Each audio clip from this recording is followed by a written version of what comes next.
off he is based, reacted with anger. Prime Minister Edouard Philippe says access for all was non-negotiable. He later tweeted that a vaccine should be for the benefit of everyone worldwide and not subject to market forces. African leaders have also weighed in, with South African President Cyril Ramaphosa arguing the vaccine should be for the global public good. Well, let's get more on that story. Mario Ottiglio is a global health policy expert and managing director of the High Lantern Group and joins us now from Geneva. Mario, good to have you with us. So what's your take on this row between France and the US over whether one country should get the right to a big pre-order? Thank you, and thanks for having me. I guess this is just a demonstration that health has become over the years a very sensitive topic and very connected to geopolitics.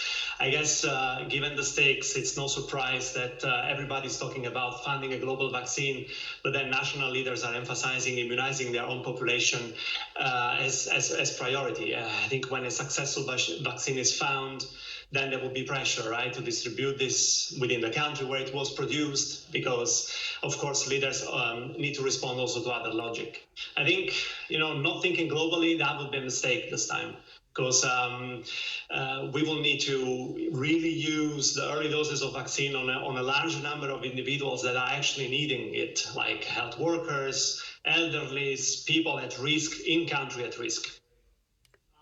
How worried are developing countries that the race to find a vaccine is primarily taking place in the sort of wealthier Western countries? And, countries, for example, in Africa are really worried that they're going to be way down the list when it comes to getting access to these vaccines.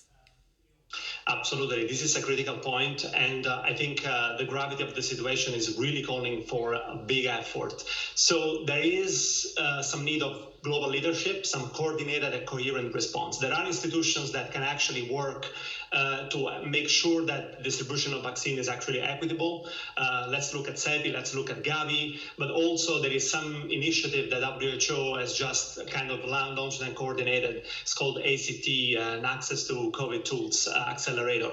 What's really important when you look into developing countries is that we need vaccine capacity, but also we need to make sure that we don't give all that capacity to actually COVID, because there are a lot of things happening there. We don't want the opposite effect of worsening some of the situations and the management of other diseases. We have, for instance, let's look at malaria or tuberculosis, where you have a complete disrupted supply chain, and this is undermining some of the process. A data that was published just a couple of days ago basically says that 3 months of lockdown and a protracted 10 months of restoration could lead, for instance, in the case of TB, to 6.3 million cases additionally. So I would think there is some worry, but we have the tools, we have the institutions, and I think never like now, really, WHO, Gavi, all those multilateral bodies that are coming under question in these days are actually needed. But in practice, I mean, you've got the EU, for example, saying, look, all countries should have equal access to a vaccine. But in practice, when you look at things like market forces and patents, is that actually achievable?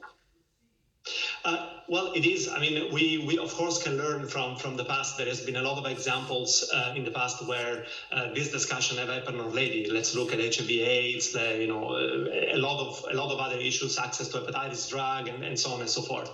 There are solutions, right? There are incentives, for instance, R&D subsidies, or there are, for instance, other incentives that could guarantee an outright purchase of the vaccine rights by the governments, by philanthropies, by multilateral organization.